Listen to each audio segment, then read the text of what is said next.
Assalamualaikum warahmatullahi wabarakatuh. Halo teman-teman. Dalam video kali ini, saya dan teman-teman saya akan membahas mengenai hasil penelitian yang telah kami lakukan berjudul Eksplorasi Tumbuhan Asing Invasif di Gunung Sasak, Desa Tempos, Kabupaten Lombok Barat.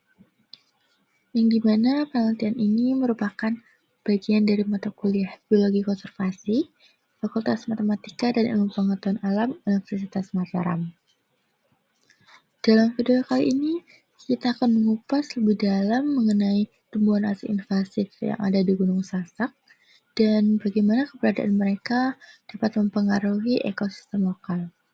Semoga apa yang saya dan teman-teman saya berikan dapat memberikan wawasan baru bagi kalian tentang pentingnya menjaga keseimbangan ekosistem dan upaya konservasi di Indonesia.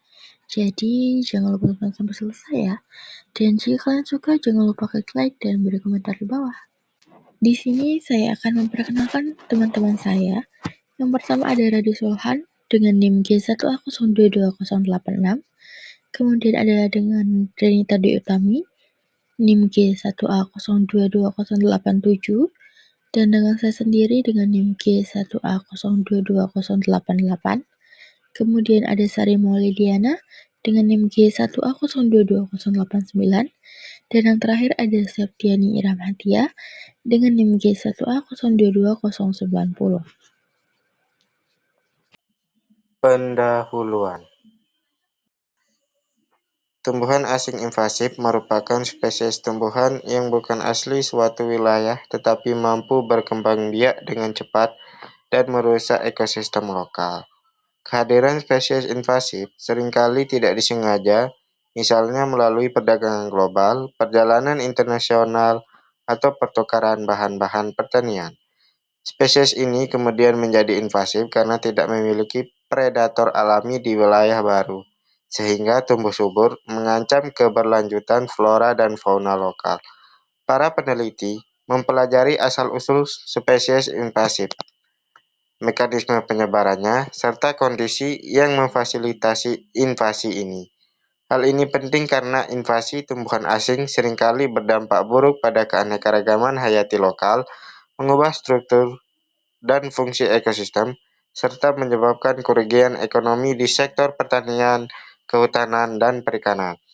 Oleh karena itu, eksplorasi tumbuhan asing invasif memberikan dasar ilmiah bagi pengambilan keputusan dalam manajemen ekosistem dan kebijakan lingkungan. Adapun tujuan dan manfaat dari penelitian ini yaitu di mana tujuannya untuk mengetahui keanekaragaman tumbuhan asing invasif di kawasan Gunung Sasak, Kabupaten Lombok Barat. Manfaatnya dapat mengetahui keanekaragaman tumbuhan asing invasif di kawasan Gunung Sasak, Kabupaten Lombok Barat. Landasan teori. Hutan Gunung Sasak merupakan kawasan hutan kemasyarakatan atau HKM seluas kurang lebih 477 hektar. Berdasarkan Surat Keputusan Menteri Kehutanan Nomor 469/Menhut 2 dan 2014 tertanggal 12 Mei 2014, kawasan hutan Gunung Sasak berstatus sebagai hutan kemasyarakatan atau HKM dengan areal kerja hutan seluas kurang lebih 477 hektar. Faktanya, status HKM kawasan Gunung Sasak diinterpretasikan sebagai hak kelola dan pemanfaatan yang otonom oleh masyarakat. Tumbuhan asing invasif merupakan tumbuhan yang masuk ke dalam habitat baru, baik secara sengaja maupun tidak sengaja, dari luar habitat alaminya. Bisa pada tingkat jenis, subjenis, varietas, dan famili yang meliputi organisme utuh, bagian-bagian tubuh, gamet, benih yang kemudian menjadi ancaman bagi keanekaragaman hayati, ekosistem pertanian, sosial ekonomi, maupun kesehatan manusia pada tingkat ekosistem individu maupun genetik. Jitra Sudarjo et al. 2016 juga menyatakan bahwa tumbuhan asing invasif ini memiliki beberapa ciri khusus, yaitu tumbuh dan bereproduksi dengan cepat, kemampuan menyebar tinggi, adaptasi terhadap lingkungan tinggi, dan memiliki kemampuan untuk hidup dengan jenis makanan yang beragam. Permenhub Nomor 94 Tahun 2016 menyatakan bahwa jenis invasif memiliki kemampuan untuk memenangkan kompetisi untuk mendapatkan cahaya, air, dan unsur hara dengan tumbuhan endemik dan memiliki kemampuan beradaptasi yang sangat baik dengan keadaan lingkungan yang ditempati. Spesies invasif di Indonesia sekitar 300 jenis yang meliputi tumbuhan tingkat rendah hingga pohon. Kepunahan yang disebabkan tumbuhan invasif menjadi faktor penyebab kerusakan terbesar di dunia.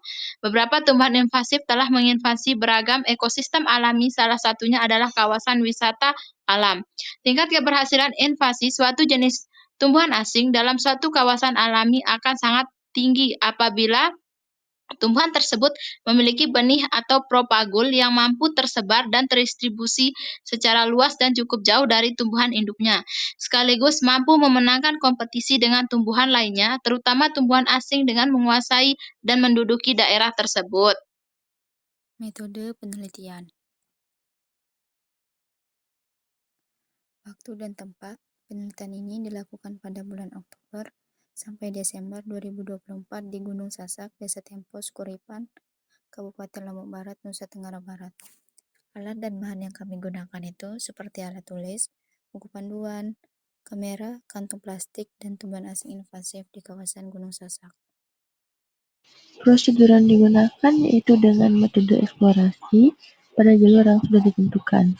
Kemudian tumbuhan asing invasif yang didapatkan didokumentasikan dan diidentifikasi dengan buku panduan Setiawati Ditaka 2015 berjudul A Guide Book to Invasive Alien Plant Species in Indonesia. Hasil dan pembahasan dapat dilihat dari tabel 1, sebaran dan estimasi jumlah spesies asing invasif, di mana ditemukan meliputi nama spesies, famili, sebaran geografis, dan estimasi jumlahnya. Jadi, 5 spesies dari famili yang berbeda telah diidentifikasi, yaitu berupa sonokeling atau Dalbergia latifolia, ada putri malu atau Mimosa pudica, ada tremesi atau Saminia saman, ada lamtoro atau Leucaena leucocephala, dan ada Morphaga atau Rosa multiflora. Jadi, sebaran spesies ini menunjukkan variasi pola distribusi seperti tersebar acak, berkelompok, atau tidak menyebar secara luas. Sementara estimasi jumlah mengindikasikan beberapa spesies lebih umum ditemukan dibandingkan dengan yang lainnya. Informasi ini memberikan wawasan mengenai keanekaragaman serta dampak potensial spesies asing invasif terhadap ekosistem lokal. Dapat dilihat gambar yang telah didokumentasikan. Yang pertama ada sonokeling atau Dalbergia latifolia dengan keterangan gambar yaitu habitat, batang, daun tampak depan, dan daun tampak belakang. Jadi tumbuhan sonokeling ini dapat mencapai tinggi 20-30 meter dengan daun majemuk yang berbentuk elips. Kemudian batangnya memiliki warna coklat kehitaman dengan pola serat yang indah, keras, dan tahan lama. Yang kedua ada gambar dari putri malu atau Mimosa pudica dengan keterangan gambar yang tampak habitat, batang, daun tampak depan, dan daun tampak belakang, serta bunga. Jadi, batang dari putri malu ini berbentuk bulat, berwarna merah kehijauan, batang dan daunnya berduri. Tata letak daun alternate, daun majemuk menjari, serta daun berbentuk belah ketupat berwarna hijau. Daunnya memiliki sifat tidur atau menyempatkan diri ketika disentuh, yang menjadi ciri khas utama dari putri malu. Kemudian bunganya berwarna merah muda, berbentuk bulat, dan buah bentuk kipas berwarna hijau kecoklatan. Yang ketiga ada tremesi atau Saminia saman dengan keterangan gambar yang tampak yaitu habitat, batang, daun tampak depan, dan daun tampak belakang. Berdasarkan gambar, permukaan batangnya berwarna coklat kehitaman, beralur dan kasar. Jadi pohon ini memiliki tajuk lebar dan rindang. Daunnya merupakan daun majemuk berbentuk bulat memanjang dengan tepi rata. Permukaan daunnya licin warna hijau dan permukaan daunnya menyirip. Kemudian gambar keempat ada lamtoro atau Leucaena leucocephala dengan keterangan gambar tampak habitat, batang, daun tampak depan, dan daun tampak belakang. Jadi lamtoro ini merupakan tumbuhan perdu atau pohon kecil dengan tinggi 2-10 meter, memiliki batang yang bulat silindris dan bagian ujung yang berambut rapat. Daunnya majemuk menyirip genap, anak daun yang kecil-kecil terdiri atas 5-20 pasang. Bentuk daunnya lancet, ujungnya runcing dengan tepi yang rata.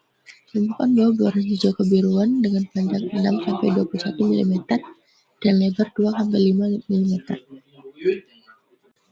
Yang terakhir ada gambar dari spesies asli invasif mawar pagar atau Rosa multiflora dengan keterangan gambar yang tampak, yaitu ada habitat, batang, daun tampak depan, dan daun tampak belakang. Jadi mawar pagar ini memiliki batang yang tegak atau menjalar, dapat mencapai tinggi sepanjang 2–3 meter, dengan duri tajam yang tersebar di sepanjang batangnya. Kemudian daun dari mawar pagar ini majemuk dengan 5–9 helai berwarna hijau mengkilap di bagian atas dan pucat di bagian bawah serta tepi daun yang bergerigi.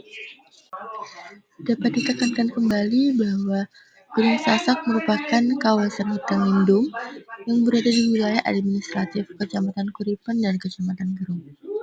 Gunung Sasak yang namanya sesuai dengan nama suku asli yang mendiri Pulau Lombok ini dikelilingi hamparan persawahan yang subur dengan lereng yang dipenuhi dengan tumbuhan perdu dan bambu kuning.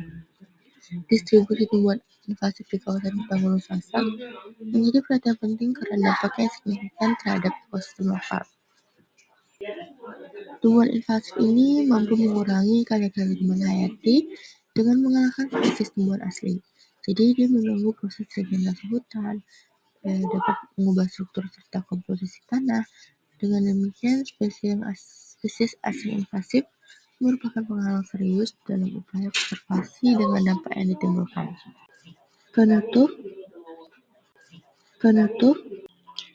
berdasarkan penelitian yang telah kami lakukan, maka dapat disimpulkan bahwasanya distribusi tumbuhan asli invasif di kawasan hutan Gunung Sasak, Desa Tempos, Kabupaten Lombok Barat, menjadi perhatian penting karena dampaknya signifikan terhadap ekosistem lokal. Tumbuhan spesies asli invasif yang telah ditemukan di lokasi penelitian berasal dari 5 famili, yaitu ada spesies sonokeling atau Delbergia latifolia, ada putri malu atau Mimosa pudica, ada termesi atau Samania saman, ada juga lamtoro atau Leucaena leucocephala, dan ada mawar pagar atau Rosa multiflora. Adapun saran yang dapat kami berikan yaitu berupa langkah-langkah seperti monitoring rutin, restorasi ekosistem, dan edukasi masyarakat setempat dapat membantu mencegah penyebaran lebih lanjut dan melindungi keanekaragaman hayati lokal. Jadi integrasi pendekatan ekologis dan kebijakan berbasis konservasi sangat penting untuk menjaga keseimbangan ekosistem di Gunung Sasak. Berikut adalah beberapa referensi yang dapat kami tampilkan dari hasil yang telah kami paparkan. Terima kasih telah menonton dan mendengarkan paparan dari kelompok kami. Sebelumnya saya ucapkan terima kasih kepada teman-teman yang sudah menonton. Semoga apa yang kami sampaikan bermanfaat bagi kalian semua. Sekian dari kami. Wassalamualaikum warahmatullahi wabarakatuh. Jangan lupa klik like dan komen ya.